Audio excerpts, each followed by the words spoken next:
Guys, मैं विराज अपनी पत्नी और अपनी एक रियल स्टोरी के बारे में आपको बताने जा रहा हूँ।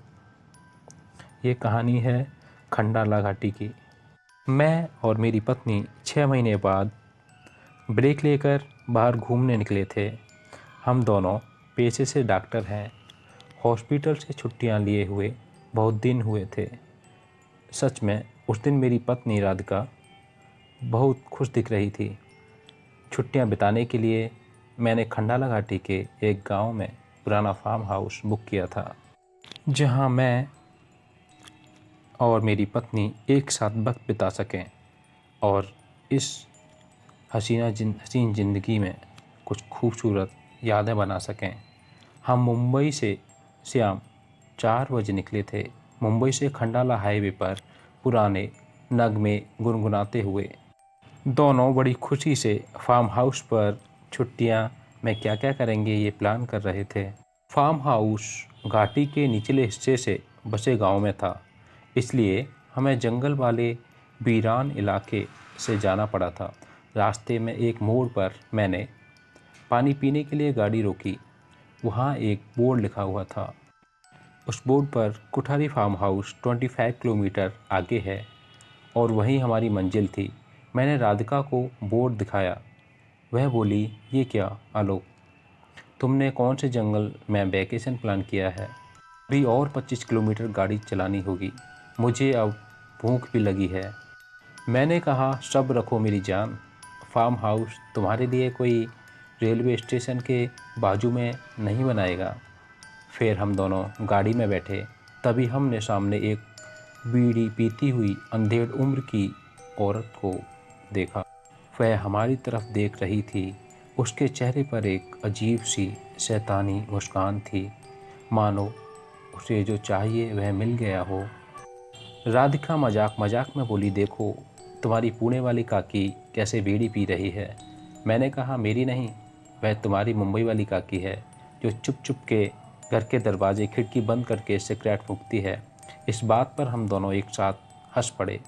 गाड़ी बहुत आगे जा चुकी थी। अचानक वही बीड़ी पीने वाली औरत हमें फिर से दिखी। राधिका बोली, आलोक देखो, वह बीड़ी पीने वाली औरत इतनी जल्दी हमारे आगे कैसे पहुंच गई।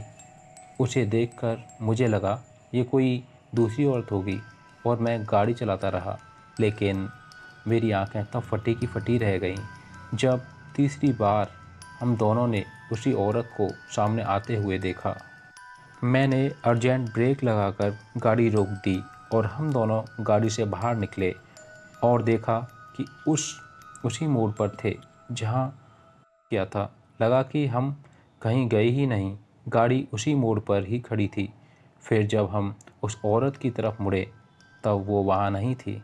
ज़मीन पर आधी जलती हुई बीड़ी देखकर राधिका भूत प्रेत के डर से कांपने लगी और मुझे भी अचानक ठंड महसूस होने लगी।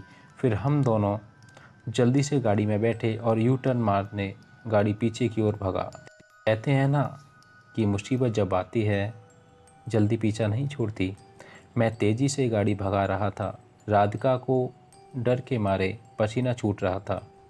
तभी अचानक हमारी गाड़ी धक्के खाकर बंद पड़ गई।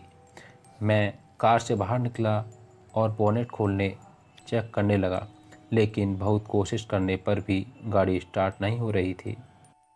मैंने मोबाइल से मदद बुलानी चाही, पर ना मेरे मोबाइल के सिग्नल थे ना राधिका के। मैं मदद तलाश रहा था। तब तक सूरज ढल चुका था। फिर वहाँ एक लालटेन हाथ में लिए एक बूढ़ा आदमी आया। मैंने उनसे पूछा, बाबा आपके पास मोबाइल है क्या? मुझे एक कॉल करनी है। हमारी गाड़ी ख़राब हो गई है, इसलिए हमें मदद बुलानी थी। बाबा बोले, बेटा मेरे पास तो कोई मोबाइल नहीं है, पर मेरा घर यहीं पास में ही है। चाहो तो तुम वहाँ चलने मेरे लैंडलाइन से फ़ोन कर लो। मेरे पास भी कोई पर्याय नहीं था। मैं और राधिका पैदल ही बाबा के पीछे पीछे चल दिए। झाड़ियों के टेढ़े मेढ़े रास्तों से लालटेन की टिमटिमाती रोशनी में कुछ 10 मिनट में हम उसके घर पहुंच गए। राधिका मेरे कान में धीरे से बोलती है, ये घर नहीं, कोई पुरानी हवेली जैसा लग रहा है। मैंने कहा, तुम्हें तो पसंद है ना पुराने घर और भूतों के भूतों वाली कहानियाँ। यह सुनने ही वो मेरी तरफ गुस्से से देखने लगी, फिर से चुप हो गई। आगे की कहानी नेक्स्ट पार्ट में। यहीं अलविदा विराज।